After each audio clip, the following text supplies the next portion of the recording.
ക്രൈസ്തവർക്ക് എന്തായാലും ഈ ക്രിസ്തുമസ് കാലം പീഡനത്തിന്റെ കാലം തന്നെയാണ്. ഒരു ഭാഗത്ത് BJPയുടെ വക മുത്തം, മറുവശത്ത് സംഘപരിവാർ വക തല്ലും തെറിവിളിയും തീവയ്പും.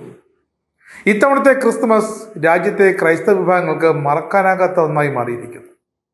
ക്രിസ്തുമസ് ആഘോഷങ്ങൾക്ക് നേരെ സംഘപരിവാർ വ്യാപകമായ ആക്രമണം നടന്ന ഇടയിലാണ് ഡൽഹിയിൽ ക്രൈസ്തവ ദേവാലയം പ്രധാനമന്ത്രി നരേന്ദ്രമോദി സന്ദർശിച്ചത്. ഡൽഹിയിലെ CNI സഭാ ആസ്ഥാനത്താണ് രാവിലെ നരേന്ദ്രമോദി എത്തിയത്. പ്രധാനമന്ത്രിക്ക് വേണ്ടി ബിഷപ്പ് ഡോക്ടർ പോൾ സ്വരൂപിന്റെ നേതൃത്വത്തിൽ പ്രത്യേക പ്രാർത്ഥനാ ചടങ്ങ് നടന്നു. പ്രധാനമന്ത്രിക്ക് ബിഷപ്പ് ബൈബിൾ സമ്മാനിച്ചു. ബൈബിൾ ഏറ്റുവാങ്ങിയ മോദി ബൈബിളിൽ മുത്തമിട്ടു.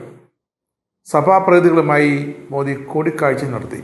അതുകൊണ്ടൊന്നും ക്രൈസ്തവർ രാജ്യത്ത് നേരിടുന്ന വിവിധ സംസ്ഥാനങ്ങളിൽ അവർ നേരിട്ടുകൊണ്ടിരിക്കുന്ന ആ അതിക്രമങ്ങൾക്ക് ഒരു പരിഹാരവുമാകുന്നില്ല.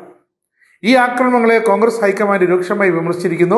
ഉത്തരേന്ത്യയിൽ ക്രൈസ്തവ സ്ഥാപനങ്ങൾക്ക് നേരെ വ്യാപക ആക്രമണം ഉണ്ടാകുന്നുവെന്നും ന്യൂനപക്ഷങ്ങളെ തെരഞ്ഞുപിടിച്ച് ആക്രമിക്കുകയാണെന്നും KC വേണുഗോപാൽ MP കുറ്റപ്പെടുത്തി. ക്രിസ്തുമസ് ആശംസ നേരുന്നതിന് മുമ്പ് മോദി ആദ്യം ചെയ്യേണ്ടത് ഇത്തരം ആക്രമണങ്ങളിൽ അവസാനിപ്പിക്കാനുള്ള നടപടിയെടുക്കുകയാണ് വേണ്ടത്.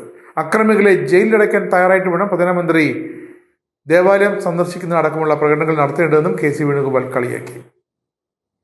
കേരള BJP അധ്യക്ഷൻ രാജീവ് ചന്ദ്രശേഖറും ചടങ്ങിൽ പങ്കെടുത്തിരുന്നു. രാജീവ് ചന്ദ്രശേഖരുടെ പ്രതികരണം എന്താണെന്നത്, ചില വട്ടുള്ള ആളുകൾ ക്രൈസ്തവർക്ക് നേരെ നടത്തുന്ന ആക്രമണം അത് BJPയുടെ തലയിൽ കൊണ്ട് വയ്ക്കേണ്ട കാര്യമില്ലെന്നാണ്. ബജ്രംഗ് ദളിന്റെയും VHPയുടെയും നേതൃത്വത്തിൽ ഡൽഹിയിൽ ഉൾപ്പെടെ ക്രിസ്തുമസ് ആഘോഷങ്ങൾക്ക് വലിയ തോതിലുള്ള ആക്രമണം നടന്നുകൊണ്ടിരിക്കുന്നത് വസ്തുതയാണ്. പലയിടത്തും ക്രിസ്തുമസ് അലങ്കാരങ്ങൾ നശിപ്പിക്കുകയും തീയിടുകയും ചെയ്തു. വിശ്വാസികളെ തെരുവിൽ നിന്നും അടിച്ചോടിച്ചു. ഇതിനിടയിലാണ് പ്രധാനമന്ത്രി ദേവാലയം സന്ദർശിച്ചതും ബൈബിളിൽ ചെന്ന് മുത്തമിട്ടതുമൊക്കെ. അതുകൊണ്ടൊക്കെ ക്രൈസ്തവരുടെ മനസ്സിലുണ്ടായ ആ വലിയ മുറിവ് ഉണങ്ങുമോ? ഇല്ല. പ്രതിഷേധങ്ങളോ വിമർശനങ്ങളോ വകവയ്ക്കാതെ ക്രിസ്തുമസ് രാവിലും അഴിഞ്ഞാടുകയാണ് സംഘപരിവാർ. ഡൽഹിയിലെ ലജ്പത് നഗറിൽ ക്രിസ്തുമസ് ആഘോഷത്തിനിടെ സ്ത്രീകളും കുട്ടികളും അടങ്ങുന്ന വിശ്വാസികളെ സംഘപരിവാർ സംഘടന VHPയുടെ ബജ്രംഗ് ദൾ സംഘം അടിച്ചോടിച്ചു. ആഘോഷം തടഞ്ഞ് തെരുവിൽ നിന്നും വിശ്വാസികളെ അധിക്ഷേപിക്കുകയായിരുന്നു. നൽബാരിയിലെ പാനിഗാവിലുള്ള സെന്റ് മേരീസ് സ്കൂളിൽ അതിക്രമിച്ചു കയറിയ മറ്റൊരു സംഘം വിശ്വ പരിഷത്തുകാർ ജയ് ശ്രീറാം വിളി മുഴക്കി ക്രിസ്മസ് അപ്പൂപ്പനടക്കമുള്ള അലങ്കാരങ്ങൾ നശിപ്പിച്ച് തീയിട്ടു. BJP ഭരിക്കുന്ന ഛത്തീസ്ഗഡിലെ റായ്പൂർ മാഗ്നറ്റോ മാളിൽ ബജ്രംഗ് ദൾ നേതൃത്വത്തിലുള്ള സംഘമെത്തി ക്രിസ്മസ് അലങ്കാരങ്ങൾ നശിപ്പിച്ചു. ഡൽഹിയിലെ ലജ്പത് നഗറിൽ സാന്താക്ലോസ് തൊപ്പികൾ ധരിച്ച ക്രിസ്മസ് ആഘോഷിക്കുന്ന വിശ്വാസികളെയാണ് മതപരിവർത്തനം നടത്തുന്നതെന്ന് ആരോപിച്ചാണ് ബജ്രംഗ് ദളുകാർ അധിക്ഷേപിച്ചത്.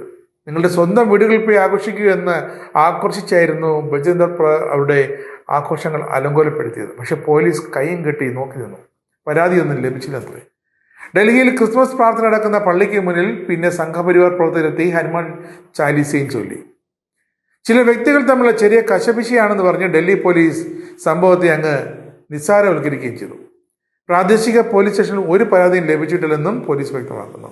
ഒറ്റപ്പെട്ട സംഭവമാണെന്ന് പ്രാഥമിക പരിശോധനയിൽ ബോധ്യമായതായും പോലീസ് പറഞ്ഞ് കൈ കഴുകുകയാണ്. സംഭവത്തിന് സാമുദായികമോ മതപരമോ ആയ ഒരു വശവുമില്ല.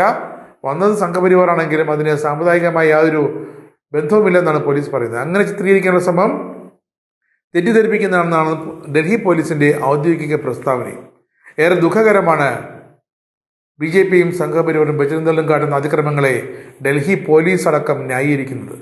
പിന്നെ നമ്മുടെ നാട്ടിലെ പ്രത്യേകിച്ച് ഡൽഹിയിലെയും ഛത്തീസ്ഗഡിലെയും ഒക്കെ ക്രൈസ്തവർക്ക് നീതി എവിടെ നിന്ന് കിട്ടുമെന്ന് ചോദിച്ചാൽ കോടതി മാത്രമാണ് എൻ്റെ ആശ്വാസം. പക്ഷേ അതിന് സമയമെടുക്കും.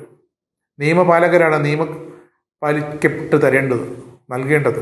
ക്രമസമാധാന പാലനം അവരുടെ ചുമതലയാണ്. അത് പാലിക്കേണ്ടത് വിശ്വാസികളുടെ അടക്കം ബാധ്യതയാണെങ്കിലും ക്രമസമാധാന പാലനം എന്നത് അത് ക്രമസമാധാനം കൃത്യമായി പാലിക്കുന്നുണ്ടെന്ന് വിശ്വാസികൾക്കടക്കം ഉറപ്പ് നൽകേണ്ടത് പോലീസ് സംവിധാനമാണ്. അവരും ഇതാ കൈ കഴുകിയിരിക്കുന്നു.